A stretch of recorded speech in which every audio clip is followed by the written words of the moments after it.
ทา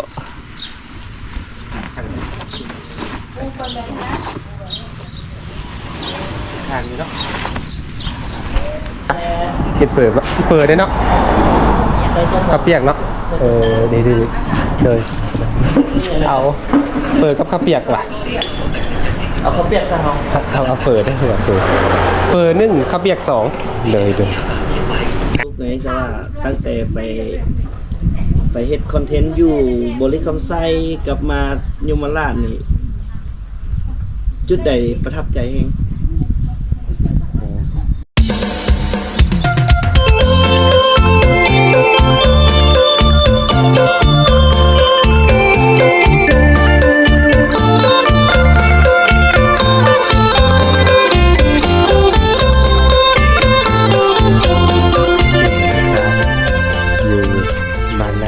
ควายนั่นเองพี่น้องพี่น้องสบายดีพี่น้องมาพบกับบาสุขสันต์เนาะที่ตอนนี้มาสุขแม่นี่พี่น้องมายามน้องกิจนารีนั่นเองพี่น้องรักษาบ้านนาลาดควายเขาไม่ได้ก็เป็นมือวันพักมัวเพื่อนเห็นอย่างอยู่พี่น้องอยากเข้ามา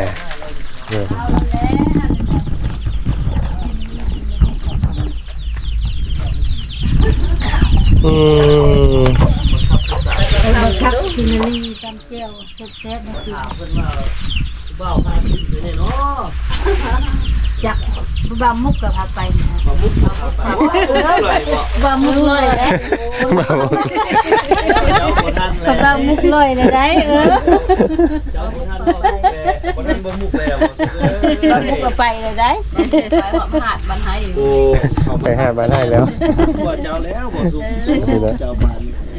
อันนี้ก็คือปลาเบามุกละลอยไปผู้เดียวเลยได้บามุกขนาดไม่หลวงพ่อจะโทรหาอาจารย์เนาะไปพ่อเหมือนกันโอ้ค่าด้วยว่าลิบเลยเป็นเลยปีใหม่นี้ม่วนอยู่ปะป้าม่วนไปลิ้นทั้งใดปีใหม่นี่อยู่บ้านฮะนี่แหละลิ้นจากบ้านจากเฮือนลิ้นอยู่เฮือนนี่แหละผู้แขนหันนั้นผู้แขนหันนี้ปีใหม่เนาะเลย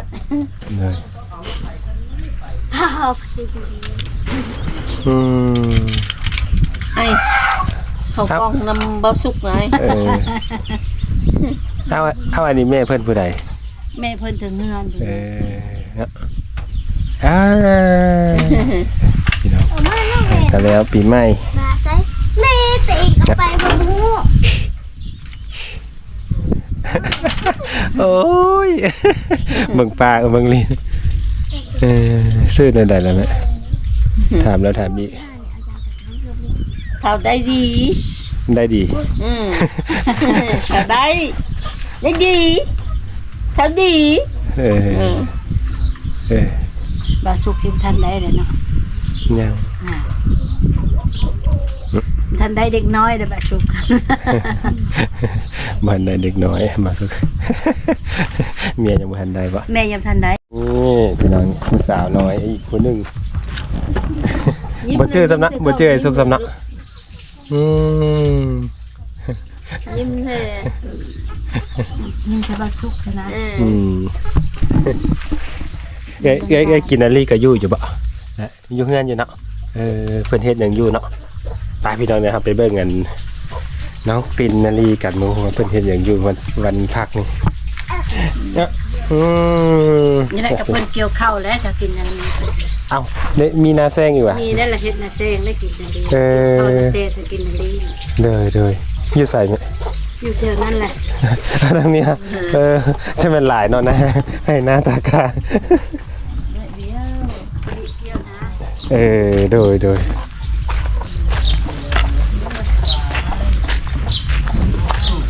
มีตู้คนมักม่วนไหนโอ้โดนเติมเลยเนาะมาดิมาเพิ่งม่วงเจ้าเรียบร้อยเจ้าบ่ทันบ่มุกแล้วเจ้าอยู่ไก่เด้เจ้าไปเล่นสงกรานต์กันดีกว่าสงกรานต์เจ้าอยู่ไก่เจ้าโอกาสสิเหลืออยู่ประมาณ 2% เด้เห็นอะไรเนาะโอกาสสิเหลืออยู่ 2% สาวสวยมาแต่ละมื้อแต่ละเทื่อนี่แบบแปลกตาเปลี่ยนไปตลอดเนาะเปลี่ยนทุกมื้อเลย งามบ่ซ้ำวันเห็นแล้วเห็นบ่บ่สุกผู้ใส่น้องเลย เออ ใส่น้องเด้ ฝาก งามไม่ซ้ำวัน โอ้พาบ่สุกมาเอาใจเลยถึงบ่มุกแซงหน้าไปหลายเติบแล้ว พิลิตสงการนั่นเดียว โอ้แล้วบ่ทันเบ้ามุกเลยอะเจ้า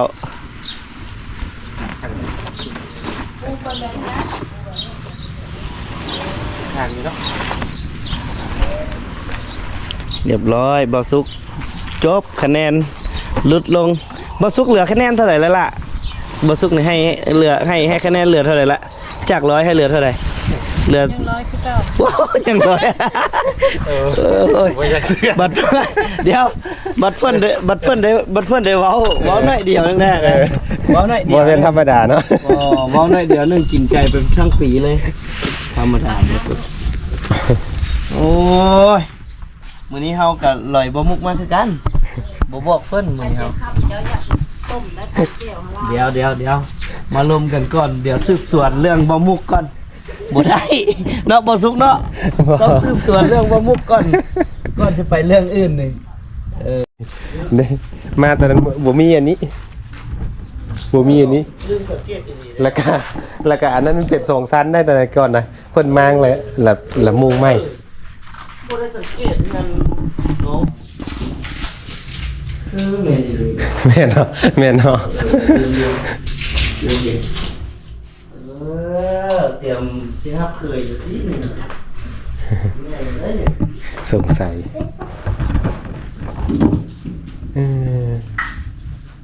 หักเนาะเนาะแบบนี้เลยเอ้าอันก็เปลี่ยนมาครับพี่เนาะบ่มแต่กิน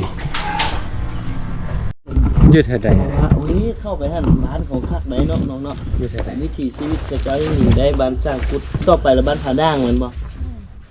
ไอไปแล้วไอไปแล้วโอ้ตัวนั้นเป็นน้ำกระถางตู้น้ำกระถาง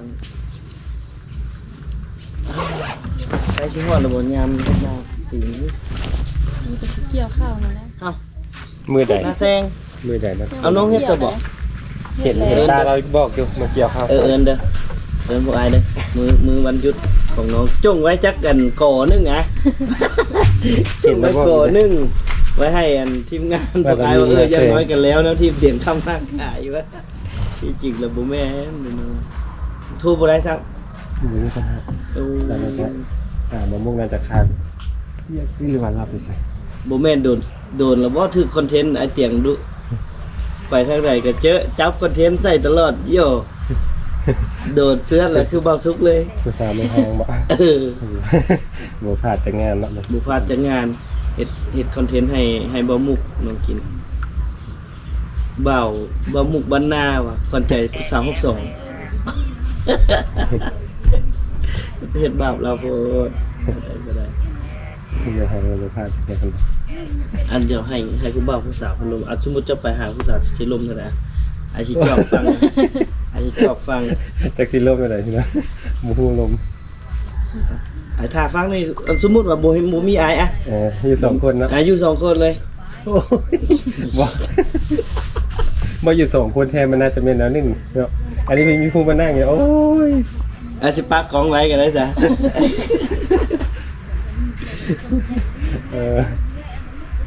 ปกติตุ้มนี้นี่บ่ค่อยมีไผมาดอกมีแต่ทีมงานพวกเฮานี่แหละมาเนาะลองกินเนาะ สลายพุ่นคนนั้นแท้มันอยู่ในโทรศัพท์พุ่นอยู่ในเครื่องพุ่นเห็นบ่กิ้งกังถ้าว่าแท้มีผู้บ่าวไทยติดต่อมาอีหลีก็ว่าสิมาหาน้องอ่ะ ให้มาอยู่บ่ มาแล้ว พร้อมเปิดใจ ว้าวไปสิตายแน่ว่าพร้อมจะมาลินซื่อๆได้อยู่เนาะมาสมมุติมาแบบเข้าไปล่มนะแม่เลยว่าโอ้บ่ได้เลยค่อยสิมาขอมื้อนี้เลยได้เฮ็ดอะไรบ่งเงินค่าดองไว้เลยว่าสิเอาจับแบบเอาแบบว่าแบบใดเขาเอิ้นว่าจับจุดจับจุดเลยว่าสิน้องเฮ็ดอะไรวิธีแก้ของน้อง พร้อมเปล่า บุกว่าเอาก็เดียวว่าเอาเลยแล้ว ถือคนบ่มักเนาะสมมุติว่าจะจักสิเอาไปเฮ็ดหยังเนาะ คือบ่ซุกในแค่นี้มันบ่ เดี๋ยวเอามาทางนี้อีกแล้วมันบ่ซุกนี่ก็สิบ่รอดแล้วนี่ไปทางไหนไอ้ก็เย้ยใส่ผู้สาวตลอดเด้อสิบ่รอดแล้วเริ่มแก้ไขคดีบ่ตกแล้ว ไปใส่ละมีนั่นนะ บ่อยากเฮ็ดคอนเทนต์ออกมาละบอกซุกมา ไปใส่ละมีอย่างนั้นตายแล้วผู้สาวไปเห็นเนาะเข้าไปเบิ่งซ่องแล้วไปทางใดเราไปจีบสาวอยู่นั่นวะ เอาถามบ่ซุกไงซะว่าตั้งแต่ไปเฮ็ดคอนเทนต์อยู่บริคำไซกับมายมราชนี่จุดใดประทับใจเองเอาเรื่องผู้สาวเอาเรื่องผู้สาวก่อน อะไรแท้มาดิ เอาแท้ๆนี่เหรอ จุดนี้แหละ จุดเสื้อบ่ได้กินเสื้อบ่ไปทางใดก็ว่าทางนั้นเนาะ เสื้อ เอามาเสื้ออีก ว่าจังสิ ของจริง นั่นแหละว่าสิอันลิ้นบ่มีกระดูกโดยเฉพาะลิ้นผู้ชายมันมีกระดูกไปทางใดมันก็งามทั้งนั้น แต่ก็งามอีหลีเนาะ แต่เราเป็นตาแห้งจ้ะ มี FC อาอยู่ห้องการเจ้าแหละเราป้าอยากลักถ่ายรูปเจ้าเมื่ออุ้ยเห็นอันสาวอันนี้มันอยู่ซ้อนอันไอ้เตียงข้ามหน้ากายนะคันลักถ่ายรูปเมื่อฮู้บ่เมียเห็นว่าฮู้ไผ การฟอยฟาดเลย โอ้ที่จริงเลยแบบว่าเมียเราบ่ได้เบิ่งจักเทื่อนะวันนี้ผัวก็ติดตามอยู่ตลอดว่าป้าว่าสาวนั้นเราเฮ็ดเวียกอยู่ห้องการค่อยอะไรซั่นเด้แล้วถ่ายรูปเมื่อสิขอถ่ายรูปดีๆก็บ่มีปัญหาอันนี้ลักถ่ายลักถ่ายแล้วเมื่อเนาะคนอยู่เฮือนเห็น ว่าปานนั้น อีหลีคนอยู่เฮือนเห็นเขาก็ว่าลักถ่ายผู้สาวเนาะถ้าว่าขอถ่ายดีๆนะเมียก็น่าจะฮู้และเข้าใจว่าน่าจะเป็น FC แล้วผู้ใดเนาะดังแท้เอาสินะที่จริงเพิ่นก็ดังอยู่ดังกว่าเฮาหลายเด้แต่เฮามาถ่ายนี่เฮาก็บ่ฮู้ซั่นว่าเพิ่นดังทีแรกเข้าไปซ่องอันอีหยังก็ TikTok นะ TikTok ตกใจปะ ตกใจเดี๋ยวมาให้อัน FC ไอติดตามอีกได้มั้ย TikTok นั่นน่ะบอกให้เฮ็ด YouTube ก็ขี้การลงคลิปนะ มันยังบ่ฮอดยามนั่นล่ะเนาะยังบ่ฮอดยามมาเบิ่ง TikTok เพิ่นเป็นแม่ค้าออนไลน์ เราได้คดีเสร็จแล้ว เศร้าละเศร้าเนี่ยเศร้าขายแม่ค้าออนไลน์นะ สร้างอย่างฉันคือบ่ทราบแต่ว่าทราบสัวข่าว พี่น้อง TikTok กันเด้อนี่คันสมมุติพิมพ์เข้าไปนี่พิมพ์คำว่านั่นแหละเค พิมพ์มัน NALY ก็ได้ NA LY นาลี NA นะ พิมพ์ตัวนี้มันก็ออกพิมพ์ตัวนี้มันยาวเลย พิมพ์นั่นแหละจังติดตามบ่ได้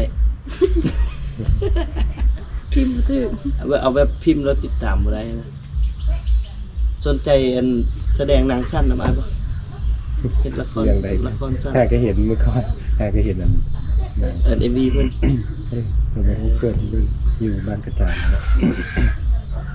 เพลงอย่างเกาะเพลงเลย เพลงบ่เพื่อใจ ก็ว่าจากหัวอยู่เนาะเอ็มวีก็ เพิ่นยังอดบ่ได้คันอ้ายเป็นผู้กำกับหมู่กอกอ้ายสิจิกรถบ่ได้ประมาณ เสื้อแต่อยู่ มันเป็นเทื่อแรกมันบ่ แม่น เป็นเทื่อแรก เลย อยู่ใน TikTok ว่าฟุกดีไทยเอาวิดีโอไปลงขึ้น คนเบิ่งเป็นล้านเนาะ ต่อไป แต่ตอนนี้ยังเป็นหลักแสนอยู่แต่ของน้องที่จริงของน้องก็มีเนาะมีหลักแสนฮอดหลักล้านบ่บ่ฮอดอันสุดแม่งกระเบือบ่ฮอดบ่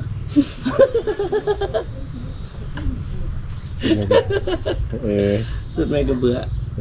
ตอนนั้นกำลังฮิตที่จริงน้องกินนี่ถ้าว่าเฮาฝึกการแสดงตึมอีกหน่อยนึงนี่ได้เรื่องเลยเป็นนางเอกเลยแท้นางเอกแบบซุปเปอร์สตาร์อย่าไอ้สิหาผู้บ่าวมาประกบบ่สุกนี่บ่พลาดเลย บ่มุกแห้งแล้วฝากเด้อบ่มุกเด้อถ้าเจ้าเบิ่งคลิปอยู่บ่ผ่านแต่เจ้าสองคนนะค่อยต้องหาพระเอกที่หน้าตาหล่อๆคล้ายกับค่อยมาแสดง ลองมึงเนาะลองมึงจากเถื่อเนาะไอเฮ็ดหนังสั้นจากเรื่องนึงป้ามีสปอนเซอร์ก็ยังใครเนาะมีสปอนเซอร์นี่เฮ็ดยากอยู่ได้เพราะว่ามันมีค่าใช้จ่ายหลายกว่าบ่เลิกการเฮ็ดหนังสั้นเนี่ยอย่างน้อยนี่ น้องเขาซากนึงก็ต้องให้ละ 10,000 กีบนี่ เบิดมือพอดีวะ เบิดมือพอดี ใช่ สี่ซากวะนี่สี่บาทอยู่ อันนี้ถ้าให้เลือกนะถ้าให้เลือกบทที่ว่าบทแบบนั่งให้ กับนั่งจิบเบียร์เอาตัวใด จิเบียร์แล้ว โอ้โห อยากให้ เอาแบบอกหักบ่ได้วะเคยอกหักอยู่บ่ เคย บ่เคยเลย เคยแต่หักอกเขายอมเลยไกลสิอกหักปุ๊บเฮาซิงก่อนเลยเนาะแล้วคนบ่เคยมีความรักบ่สุขเอ้ยก็บ่เคยสัมผัสกับ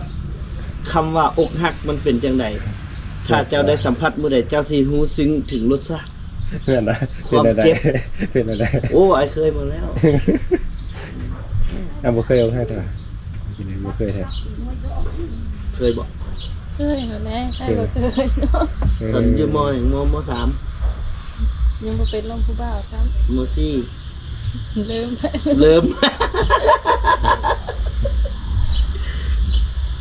เอาเว้าอีหลีลมผู้บ่าวครั้งแรกนี่ตื่นเต้นบ่เว้าอีหลีได้เล่าสิเล่าประสบเดี๋ยวสิเล่าให้ฟังอีกนะ เดี๋ยวโทร ความรู้สึก แบบว่าความรู้สึกแบบว่าผู้บ่าวคนทับอิดแบบสิมาลมทักมาว่าสิน่ะรู้สึกแบบใดหัวใจสั่นวุบวับว่ะ เกินอาย เกินอายไอ้เล่าให้ฟังตอนสมัยจีบผู้สาวจีบผู้สาวคนทับอิดเลยน่ะแม้นแต่ผู้สาวสิจับมือนี่มือยังเส้นน่ะนี่ล่ะเส้นวับได้บ่สุกดิ ไม่สบายจังโดนเลยลืม มันบ่ลืมบ่ เคยอกหักอยู่ได้ตอนมัธยมปลาย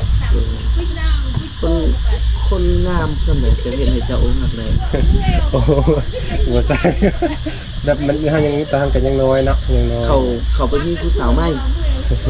หรือว่าอันเขาไปมีผู้บ่าวใหม่ ก็เล่นโดยธรรมดาแล้วเฮาก็ยังน้อยเนาะเดี๋ยวบ่ทันรู้เนี่ย ความหักในวัยเรียน แต่ว่าอันนี้เว้าประสบการณ์ตอนฟังถ้าว่าผู้ใดผ่านอันนั้นความหักในวัยเรียน แล้วจนถึงขั้นไปแต่งงานกันเลยถือว่าสุดยอด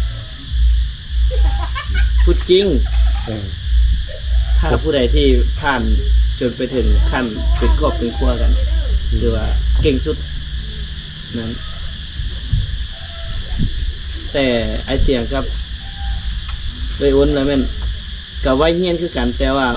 บ่แม่นมัธยมมันจะเป็นวิชาชีพแล้วแต่ก็อดทนได้พิดกันนี่มื้อละ10เทื่อ พิดแล้วก็ง้อพิดก็ง้อนะแหละเอาเดี๋ยวบ่เตียงขอนั่งลมกับเพิ่นซำนี้ก่อนพี่น้องเอ้ยก็มาให้พี่ให้น้องได้เห็นความน่ารักของน้องโตซื้อลินเพิ่นแม่นบ่ อันนั้นล่ะ มักกันซื้อไปได้กินดีกับน้องโตมักเอิ้นตัวใด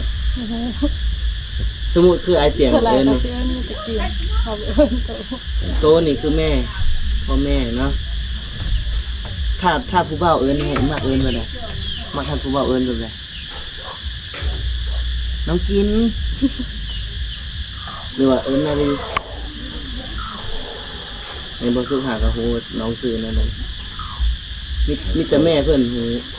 อันนี้ก็สืบถามมา ซื้อลิ้นแล้วนั่นน่ะเดี๋ยวจังทักทายน้องกินนาลีเนาะพี่น้องเนาะเอาไว้โอกาสหน้า เพราะว่าตอนนี้ก็เดี๋ยวมาเอาความน่ารักของเพื่อนให้ที่ให้น้องได้เบิ่งได้ชมไว้จะซ้ำนี้ก่อนพี่น้องเดี๋ยวพี่จะไปเขาต้องหากิจกรรมพาน้องเฮ็ดกันบ่ให้น้องอยู่ร้านล่ะเนาะ อยู่เลยครับนี่ สำหรับอีพีนี้เบาเตียงน้องกินนารีขอลาไปก่อนเด้อขอบใจละลายจะหากินข้าวเปียกบ่ไอเลี้ยงได้ชุบเลี้ยงก็ได้ ได้ครับ ฉันว่าไอเลี้ยงเราบ่อยากกินแล้วให้ไอชุบเลี้ยงไออยากไปเลี้ยงขนมเด็กๆเขาเลย พี่น้องตอนนี้ สาวมา น้องกินนารีครับผ้า ลอยแม่เพิ่นมา เออ เรา ไอ้ ครอ สุ บ กกับไอ้เต็กครับมากินเฟอเนาะกินเฟออยู่ใส่นี่น้องกินนารี น้ำหน้าเลย อยู่ใส่นี่ส่วนขวเนาะ ส่วนน้ำยมมันเนี่ย ส่วนขวน้ำยมนี่ไปเป็นบรรยากาศกันโอ้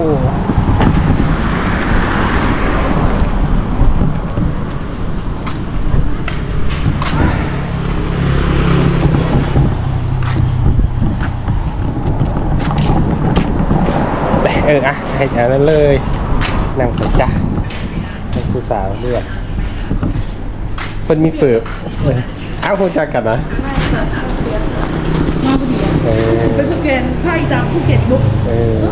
สิภาคอีสานภูเก็ตมกบอปีใหม่ภูเก็ตปีใหม่ กินเปิดปะเรากินได้กินอย่างจ้ะกินเปิดปะเปิดได้เนาะข้าวเปียกเนาะดีเลยเอาเปิดกับข้าวเปียกว่ะ เอาข้าวเปียกซะเนาะ เอาเปิดได้คือเปิดนึ่งข้าวเปียก2เลยดูอ่ะเดี๋ยวเดี๋ยวอ่ะเสิร์ฟเลยจ้ะเสิร์ฟเลย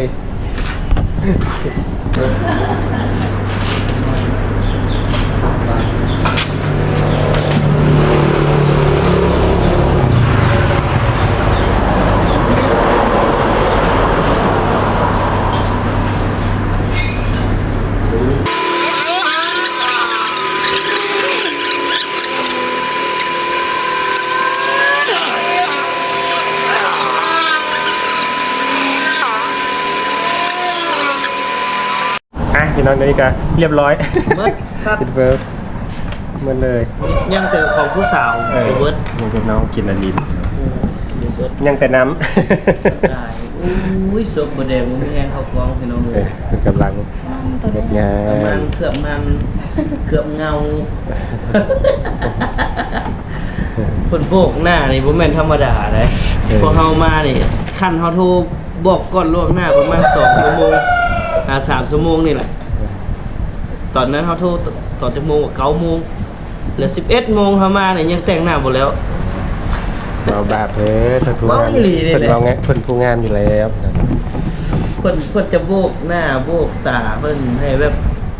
เนียนกิ๊บพุ่นล่ะ เพิ่นจะออกมาบ่สุก